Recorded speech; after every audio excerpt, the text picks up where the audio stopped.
All right, guys, welcome back. This is Dave with Alum House Sound, and today we're talking about making your mix better in your stream with only one engineer on one console.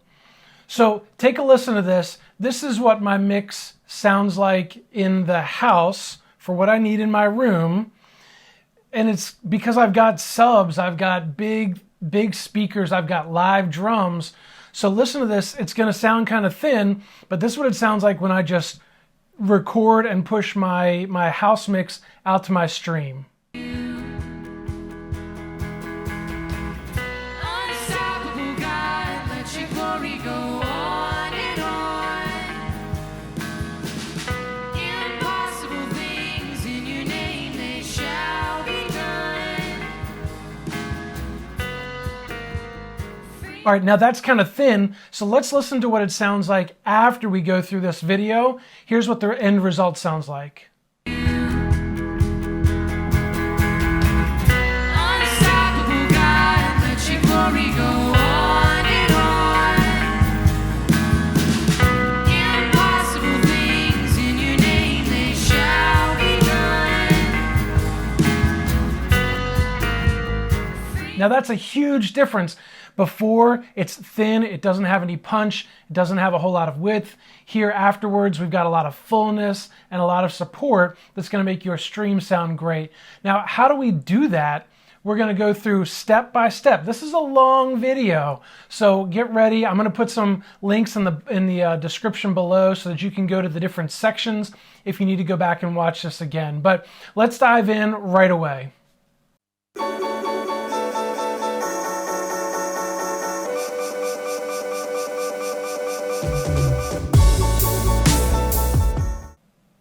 All right, so here we are. We're going to dive right into this console. This is the current scene that's used in my church. So we've got drums over here on the left. Then we have some guitars, some band instruments here in red. Then we have our vocals. We do in the middle have our pastor's microphone and our handheld mic. But that's the general setup here. We were only using 16 channels. We've got the opportunity of having some pads here, 17 and 18, but for this video tutorial, we're just going to deal with a basic setup of 16 channels.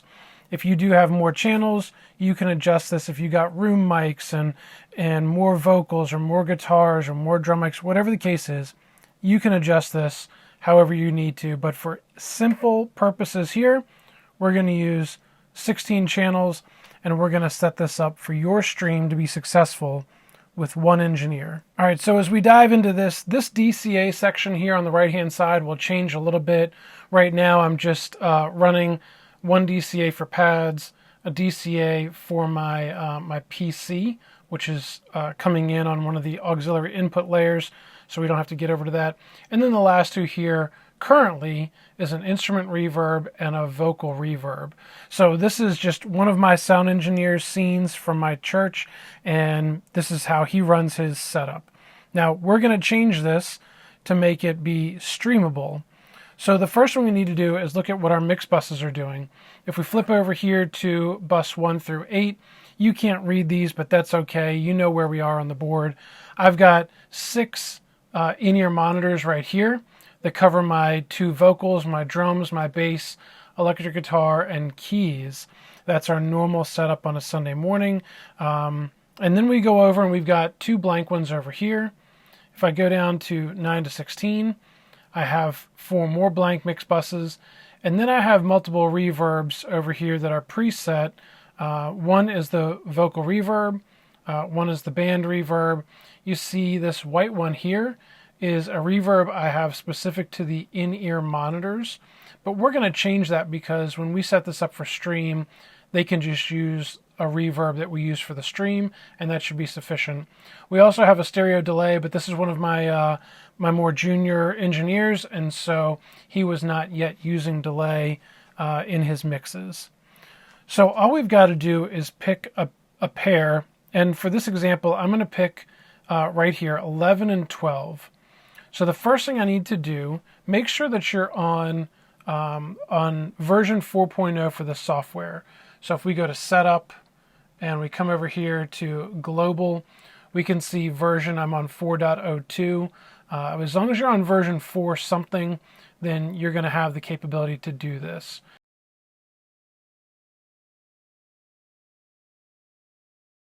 Next thing we want to do, if I go back to home, we're going to pick our MixBus. This is MixBus 11. And first I want to link it. So I'm going to hit this link button. It says, do you really want to do that? And I say, yeah. So now it's linked. When we move these, they're going to go together. All right. So it doesn't really matter where that fader is right now, but we're just going to leave it down. Next, we're going to come over on the right-hand side and page over to config. Now this is important right here. Channel sends config. Let me zoom in here. All right, so now that we've linked it, the next thing we want to do is page over on the right, and we're going to get to the config tab. Now here on the left-hand side, this is important. Channel sends config. We want to send these post fader. So I'm going to move up here and hit post fader, and then I'm going to click confirm. Now, why do we want to do post fader? Post fader is so that we're building a mix on our main speakers in our room, and any changes we make, we want those changes to be replicated into our stream. Now the stream is going to have a slightly different mix, but it will then follow what you do because it's post fader. That's a real basic explanation, but let's just roll with it. The other thing I want to do over here as well is I want to click the setup window.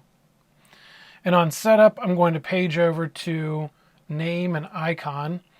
And here, I always make my stream stuff red. It just typically gives people a warning not to touch it. So I'm going to click invert, and then that will make my stream red. If you want to, you can change the pictures. You can do whatever you want to do over here. But regardless, we're just going to make it red, and then we're good to go. So at this point, we have our red pair of MixBus 11 and 12, and these are going to be our stream outputs. Now, when we linked it at first, it comes up here and it makes the pan a hard left and a hard right. So we get that stereo width, and there's a couple things we need to do later on to make sure that our sources, our inputs, our instruments or vocals stay panned the way we want them to. All right, but to start out with, we've got this set up, we've changed the color, and we've got it set up as a post fader for the channel sends.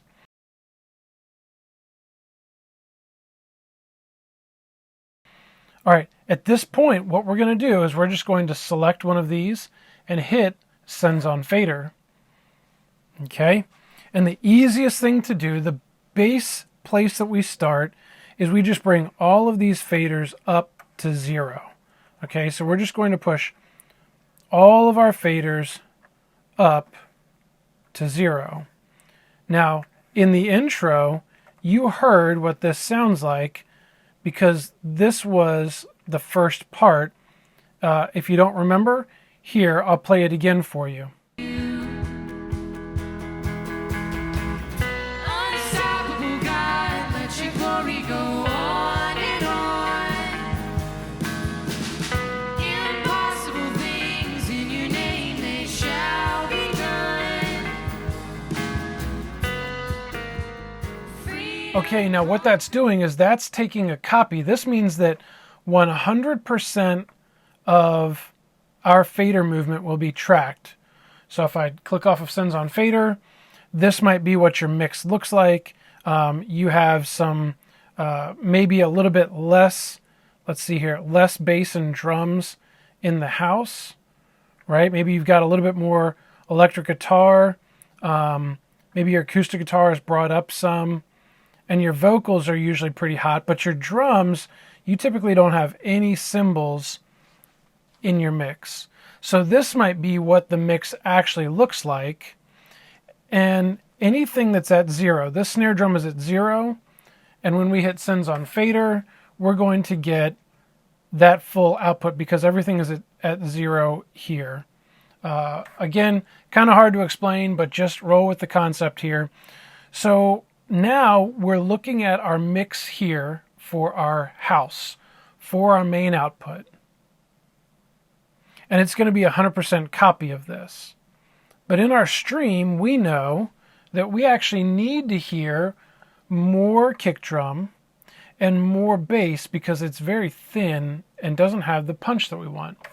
So what we can do at this point is we can come in and just turn our kick and our bass up, let's say by 5 decibels, okay? And we'll see what that sounds like. Now the vocals were a little hot in our stream mix, so maybe we pull our vocals down a couple of dB and just see what that sounds like.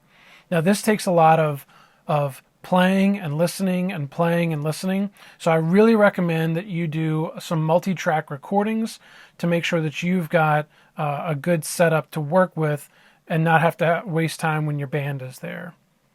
But let's keep going. We also heard that acoustic guitar was a little bit heavy in that mix for the stream, so we're just going to bring this down a couple dB. All right, now our overheads, we want some in there, but we don't maybe need a whole bunch in there because overheads just get overbearing usually. But now we would listen and see what that sounds like. So at this point, we've taken a bass mix from our house, which looks like this, and we've copied it over to our stream, but we made some minor adjustments by raising some of these instruments that are naturally loud in the room to go to our stream and be heard more strongly like the room sounds. Now what we need to address, we've got a basic mix going to our stream. We can listen to that, hear what it sounds like.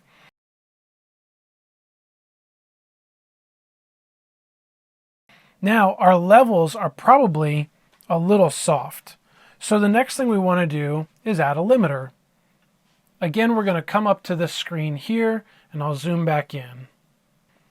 All right, so we've zoomed in. Now we're going to go to our effects tab here and we're going to take a look at what we've got. Now in this current setup, we're going to end up redoing everything and then explain to our engineers what we've done. So we'll start out with having a vintage verb as effect 1. So that's actually a good thing right there. We're actually in place there with vintage verb. We'll go in and adjust our settings accordingly in a minute. But the other thing I want to do is go to effect 2, and I want to change this to be the delay plus verb. Let's see if we can find that one. I think I missed it. There we go, delay plus chamber. So I'm going to set that. That's my delay plus chamber. Now these two effects are going to be used just for our stream. That leaves us with 2 more effects we can use in our house, but we'll get there in a minute. Let's just deal with the ones for our stream. Now I'm going to come into effect 1 here. This is the vintage verb, and I'm going to make a couple quick adjustments that you're not really going to be able to see just because the camera's so far away. But I'm going to take my decay and I'm going to turn that down to about 1.7. My low multiply, I'm going to go to 1.00. High multiply will be 0.5. And modulate, I'm going to turn all the way down to about 25%.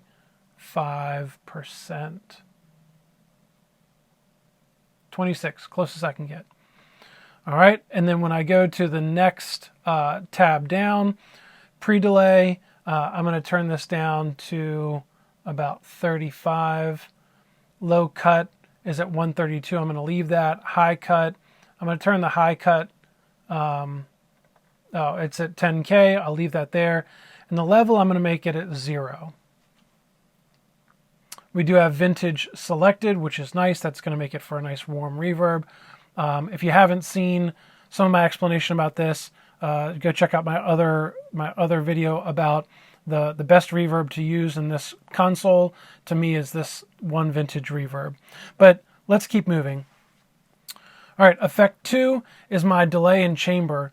Now I'm going to set my pattern to be 1/2. My feedback cut is at 6K. My feedback, I'm going to turn all the way almost down to 10%. My crossfeed is going to turn down to about 10%. And then if I go down to the next one, pre-delay, I'm going to turn all the way down to 0.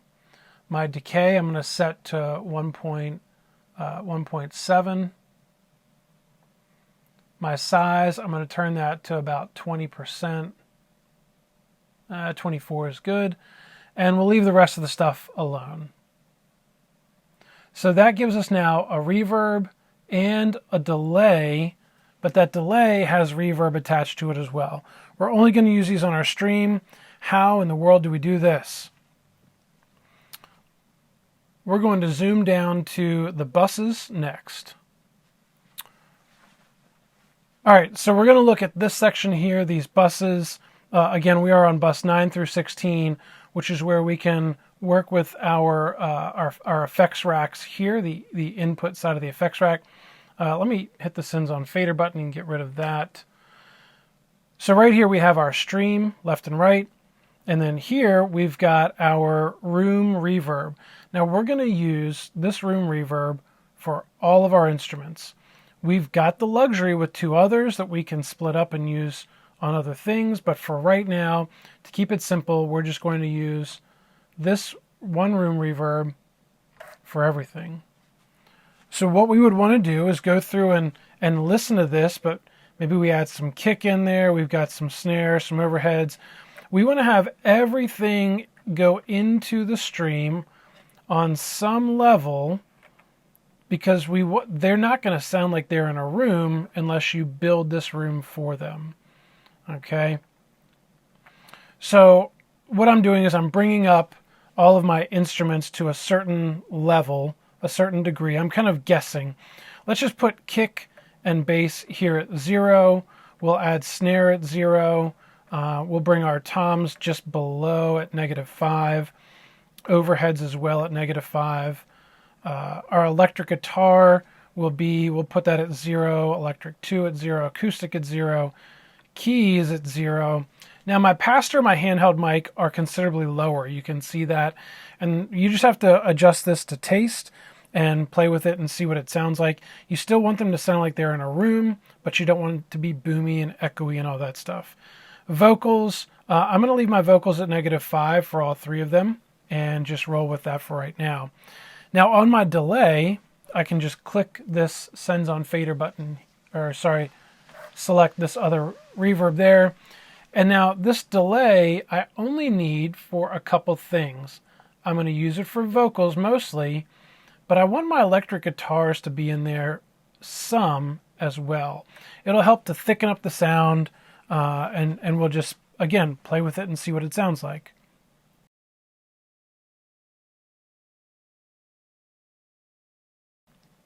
Now the next key thing that we have to do is we have to make sure these reverbs do not go back into our house mix. So I'm going to click Sends on Fader just to get out of that. We're back at the main mixing window now. And what we have to do is go find the returns. So the right-hand side of the console, this is where we send our mix out to our reverb or our delay. On the left-hand side now, if we click this third button down, this is our aux in and USB effects returns. So here now we've got effects 1 and 2. What I'm going to do to make this a little easier is just color these. So I will select this. I'll go to Setup, and I'll just make this one blue, and these blue. I'll make this one dark blue, and these dark blue. All right, and maybe that'll make it a little bit easier to follow, but this first one is the return for our room reverb. If I click on it, you'll see here that we have the stereo bus is selected, this highlighted button right there. If I deselect that, now it doesn't matter what I do with this effect, it will not be heard in my front of house mix in my room. So I want to do that for both of these, because these are for my stream, okay? Now, at this point, I need to add these into my stream. So to do that, just like on our other setup, we're going to select our stream. We're going to hit Sends on Fader. And now on this screen, we can actually pull these up and we can add these into our mix. Now I probably want a little bit more reverb than I do delay. Again, because this is kind of set it and forget it for the most part. With only one engineer, it's a challenge to juggle back and forth between headphones and front of house mix and the stream mix. And so you kind of want to play with this stuff as much as you can by yourself with a laptop and see what it sounds like here with the amount of delay that you've got in versus the reverb. And you can just mute these and you can unmute them and you can listen to your mix. You can, play with your mix over here, and you could actually mute it on this side here for these two effects and turn them off. But anyway, that's enough about playing with the mix. We've got now a basic mix built in that's going to follow our house mix. And then we've got these, which are going to be static, but they're specific to your stream. Okay, so let's take Sends on Fader off. And at this point now, we're actually looking pretty good.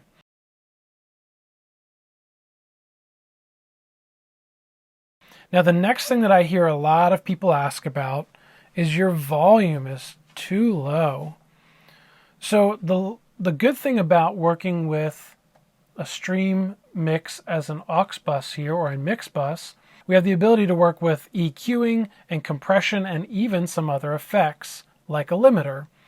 So what I want to do is show you here quickly what we can do. And by selecting the MixBus, we can come over and hit our EQ, and we can see our EQ window. Again, it's really small for you, but I can turn my EQ on, and I could maybe do things like do a low cut. And I could low cut anything below, say, 35 hertz. And then I could maybe add in some low end here by using the second one. I could maybe boost this up some and make it really wide, just if I needed some really low end stuff to help round out the mix. The biggest thing here is finding this 400 to 500 hertz range and turning that down. That's going to clean your mix up so quick. And then maybe you can add a little bit of top end, just a little sparkle, I don't know, whatever you need to do. We also can look at the compressor. And normally on a compressor, you can treat this like a mastering compressor. And what that would mean for me is a 4:1 ratio, an attack of 40 milliseconds, no hold, so I'll get rid of the hold. And release is going to be all the way at 0 as well, or 5, that's the lowest you can get it. And then I would turn it on and I would come down until I'm removing maybe 2 decibels at most. That would be more like a mastering compressor. But what I want to do is I'm going to zoom in on the screen.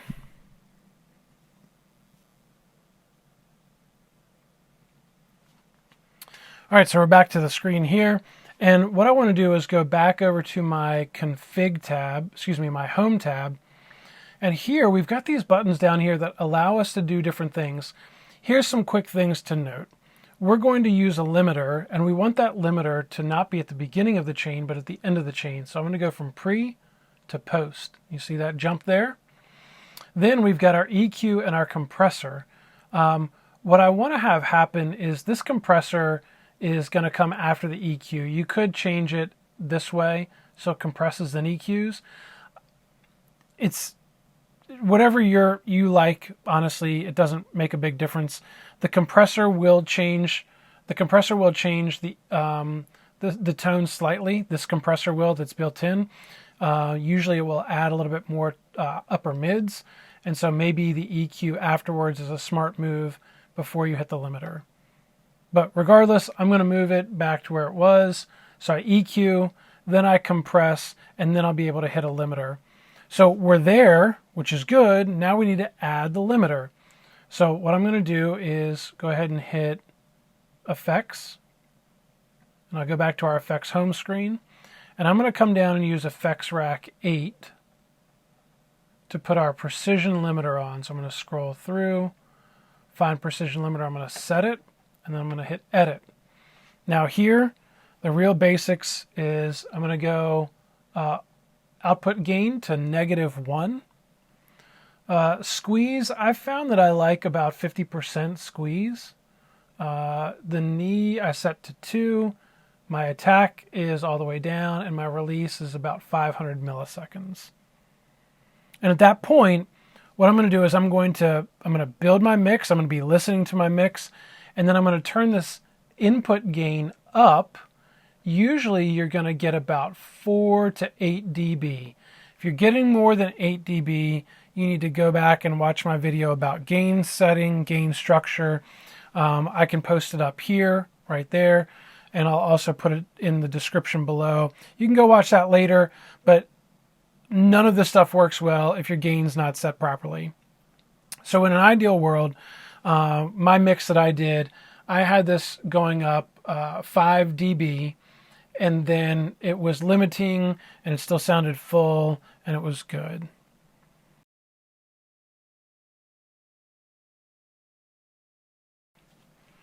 So at this point, what we've done is we've taken this basic setup of our normal inputs, and we haven't touched our faders. We've left those normal like they are in our normal mix in our house. Then we went over, we set up a AUX bus or a MixBus, and we set that to be post fader. And then we went to sends on fader, and we started out with all of our faders at 0. And that's a 1-to-1 correlation. But we said, you know what, that mix in our room, in our house, is not great for the stream. It's thin, doesn't have the punch, it needs a little bit more.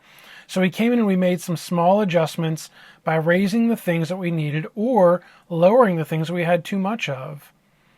We then went and we set up 1-room reverb and the delay plus chamber to give us 2 effects here to be able to use in that mix.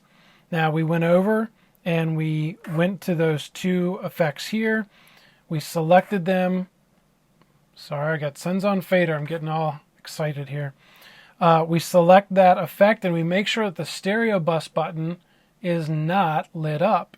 We do that for these 2 effects that we're sending into our stream. At that point, we went back to our stream. We set up some EQ. We set up some compression. And then to top it all off, we went over to our effects rack. We added a limiter. And the only last thing to do is actually go back to the effects home screen and make sure that you set this to be MixBus, in this case, MixBus 11 and MixBus 12. And once you've got those, hit the insert button and you'll start to see it working. All right, so here we are back at our main screen. We've got our inputs on the left and our outputs on the right-hand side. And what I'm going to do is just come in. I made a couple changes here to the coloration of these. I just made these red because they're stream specific. But over here, we've got our stream. And what we can see now is when I hit play, this here is showing our main output for our left and right. And if I hit solo, it's going to bring up my stream. My stream is now this farther left indicator or metering window. And you can see how that's sitting just a couple dB higher than my mains. But if I bring my main volume down, see how the volume gets much lower here, but my stream stays the same. Also note that if I move this fader, it is going to adjust the overall volume. So you want to make sure that in this scenario we don't move that.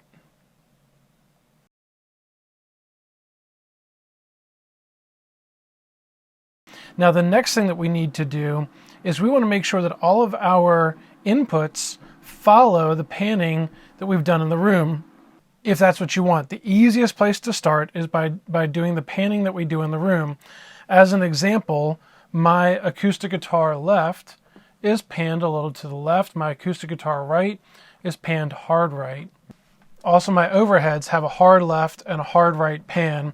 My toms are a little bit to the right or left accordingly. And so all of that panning has been done on the board for front of house. And what I want to do now is make sure that that is followed in my stream. So to do that, I go ahead and select an input, and then I hit the view button here next to these bus sends, and that takes me over to the sends tab. You could just mouse over to the sends and that would be fine, but we want to go ahead and do that. Then we're going to use this first encoder to scoot over, and let me zoom in so you can see this better. All right, so now we've zoomed in and you can see that we've got an encoder here that says jump 1 through 4. So this is showing buses 1 through 4, and these encoders will address inputs 1 through 4. We're trying to get to 11 to 12. So if we scroll over here, then we can see that 11 to 12 are right here. And there's a button right here that says follow left and right pan. If I deselect it, now I've got the ability to actually pan just for the stream and not in the room. So that would be independent of what's going on in the room. This would be a pan specific to the stream. But to start out with, I want to follow the pan of my front of house mix. I'm in a stereo environment, so I've already got things panned. If you're in a mono environment, you might just plan to address this accordingly here. But for ease of use, I'm going to click this, and then I'm going to go and select the next channel, channel 15. Now you'll see that as I go through these, I've already done this. 14, 13, channel 12, 11. So all of my inputs are set to follow the pan. If you can see here, this is my acoustic guitar left, and this little yellow knob up here, this little yellow triangle, is showing the pan. If I pan it more, you'll see it changes. See that with the pan knob? You can't see I'm touching the pan knob, but that's adjusting that panning to the left, and then this is the acoustic guitar right, you see is all the way hard right. Also, we can, if we really want to fine tune the amount of level that we have, that's what this encoder is for. So this would be at, at 0 there. This next one is at -4. I could address that either with the sends on fader or by using this encoder here.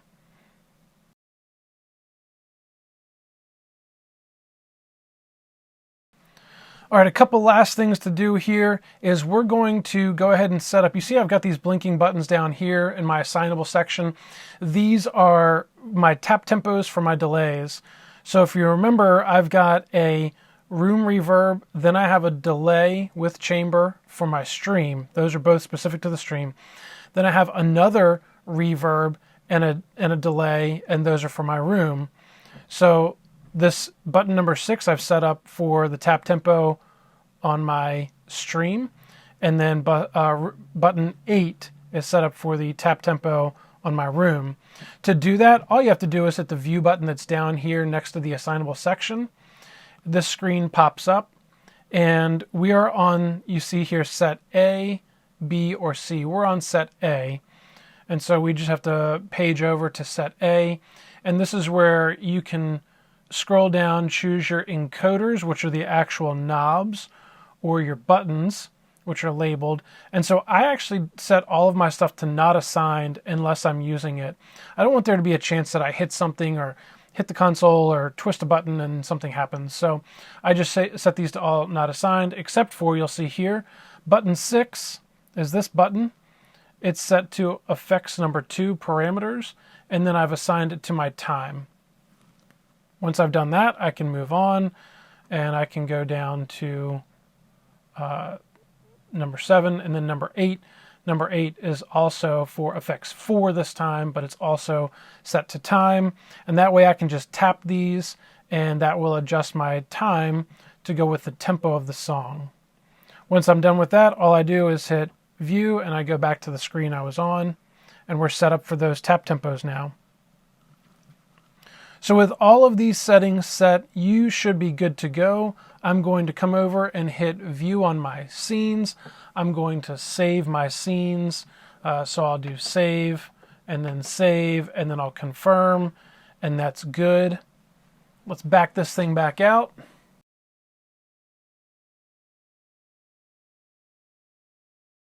So here what we can do is on the monitor section here, we've got our headphone knob that we can twist. And what we want to do is hit the view button here. The view button brings up a couple different options for monitoring. A couple things that I do like to put in. I like to select the solo is exclusive last. That way if you solo your MixBus, then you'll be able to hear the actual output there. And it'll hit all of your effects before it comes to you. The other thing we want to do in this scenario is come down to MixBus Solo AFL. What that's going to do for us is after fader level. So if we adjust the volume, we hit our limiter, all of those things, we're going to be hearing the actual product that goes out to the stream in our headphones. Now, I want to caution you because we've set a limiter. If I go back to our effects here, and I come over to effects 8, we've got our limiter. And remember, our limiter is boosting our low stuff by 5 decibels. So if you're listening to your house mix and then you solo the stream, it's going to be 5 dB louder, which could be shocking. So we go back and we hit this view button. And this one last thing here is dim. This is the 1, 2, 3, the 4th encoder over says dim. And what that allows me to do is turn my headphones down some. So I've set that to -5. And this button over here says dim. And if I turn it on, then it's going to turn down my headphones by 5 dB.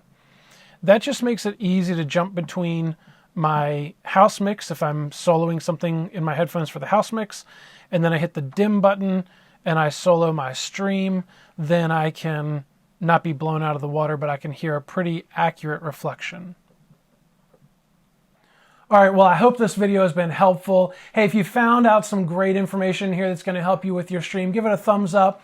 Go ahead and comment below too. What part of this video did you find most helpful? And if you've got questions, toss those in the comments as well. I'd love to hear those. I respond to every comment that I get.